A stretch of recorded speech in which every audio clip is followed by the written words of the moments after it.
Hi, this is Kendra from Pencil and Pigment, and today I wanted to do a video about all the numbers. And what I exactly mean by that is I went back into previous years to see what I had actually spent. Because if I thought I only spent $500 in 2021 and I spent closer to $2,600, I wanted to see what I actually spent in previous years, and I wanted to see if there was a correlation. Is it seasonal? Is it monthly? I wanted to see if there are times in the year where I just make more purchases or times in the year where I just spend more money. Now, I understand that talking about money can be very difficult to do, to listen to. It is not easy on my end. My husband and I are very private, so this is very strange. But I thought that if I did this, and maybe that would inspire you to look back and see if there is any correlation or anything illuminated in when you purchase and what you've actually spent. I would say though, with like an asterisk, that if you are going to look back at all your purchases for years at a time, that you make sure you're in the right headspace to do so. You know, put on your favorite movie, audiobook, listen to your favorite music in the background, allocate hours, allocate a chunk of time. Make sure you're not stressed about something else when you go into this, because that will only compound and not help. So I have this in the back, and I went back to 2017. That is the earliest I did, and then went forward through 2021. I'm not going back any farther than 2017. I just don't have that kind of time. I'm sorry. But I have 2017 here, kind of what I spent. 2019, 2020, which I thought I spent nothing. That's incorrect. 2018 is right here, and you can see it just kept going. And then 2021, which was the year that I went bananas spending, and I made sure to give it its own page and its own room to breathe. So what did I learn? Okay. I came up with a little sort of key, and I apologize if this is super tiny. I just didn't allocate space the way I thought I needed it. Again, I'm just doing this all for the first time. I just want to get as much information as possible to see if there's any patterns. And if there's patterns, I can observe that, head that off, be prepared for something that's in my mind subconsciously that makes me want to purchase more or spend more money. That's all I want to do, is just get to know me through looking at my finances and my favorite thing to buy, which is art supplies. So my key is this. I have a little copper square. It denotes a gift card. I don't really know how to categorize gift cards. This gift card was a large chunk of money.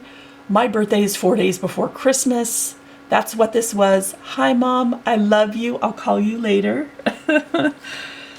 This yellow is pottery. Pottery classes where I live are months at a time. This was wheel throwing pottery.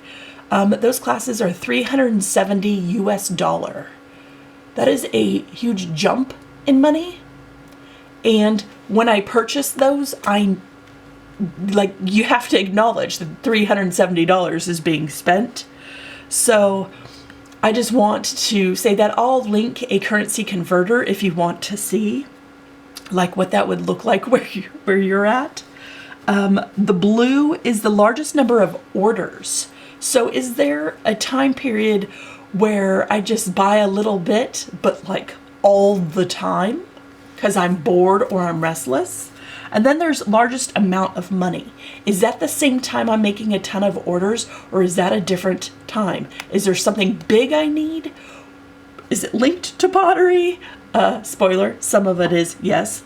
Or is it just a month that I don't know, just sat down and made one huge order? I just wanted to see. So when we look at 2017, and again, I apologize, this is absolutely tiny.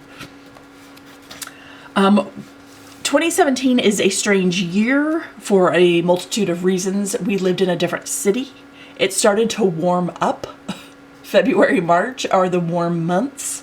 So this is where I would sort of start to feel that summer restlessness really early in the year.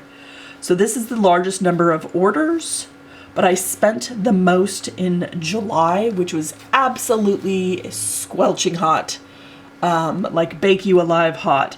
And I'm not sure why that is. The total I spent in 2017 was $232.34. Again, my kids were the youngest in 2017 compared to the other years, so I couldn't do a drawing challenge after drawing challenge. There also were months that didn't have drawing challenges. That was the thing that didn't exist in 2017. Believe me, I looked all over Instagram. So it was a slow production year. Now we get to 2018 and we have moved to the location we're at now. And my most amount of expenses, where I purchased the most quantity of things, was in the month of June. Now June is sort of where it stops raining where we're at. So this would be sort of the spring fever, even though we don't really have a spring. We kind of have raining and then not raining. So this is sort of the not raining. But the most amount spent that correlates with pottery is August. Now, I knew that this was a huge chunk of money. I ended up spending almost $550 in August, and I used that pottery class to make Christmas presents. So you see there was nothing spent in November, December. But for that year, for 2018, I spent $1,905.66. So tiny year, absolutely huge year. I also had a multitude of projects. I was trying tons of different drawing challenges. I did a huge thing for the community. 2018 was wild. So we get to 2019 and we have a lot of things going on here in February. So it was a pottery class, it was the most amount spent, and it was the most amount of purchases. So this February is very much a wintry cold month. And I spent almost $424. The total for 2019 was $524.41. 2019, I don't even know how to quantify this year. This is why this is so hard to do, because every year was so completely different in our lives. 2019 was a year we were renovating our entire house. And I don't mean like a couple things. I mean the electrical, the roof, the floor, the walls, the insulation, the kitchens, the bathroom. Absolutely everything had to be redone and wasn't up to code. So we didn't even get a kitchen sink till May, and we were washing dishes in the bathroom sink. We were in the dark without electricity for quite a few months. We got a puppy the end of May. We pulled our kids out to start homeschooling in September, and then kept with it into 2020 because of the pandemic. Like, there was a lot on our plate. So the fact that I, only spent $524.41 doesn't really surprise me, because I did one drawing challenge in October and then I was done for the year. I was just done. The amount of stress and things underwent had taken its toll. Now, 2020 was the year of the pandemic. Again, unusual year. I didn't draw in 2020. I took the entire year off. So you think I wouldn't have purchased anything, but I did, it turns out. So the most amount of purchases spent was in August, which is definitely our summer months. We have late summers, so August to September. But I had a gift card in December that, again, was $275. And I purchased a GoPro, which I still need to figure out how to use and insert into videos and things. So looking at this for 2020, when I did not spend any money, I spent almost $710. And this was partly things in December. And I think the GoPro was like on sale or something.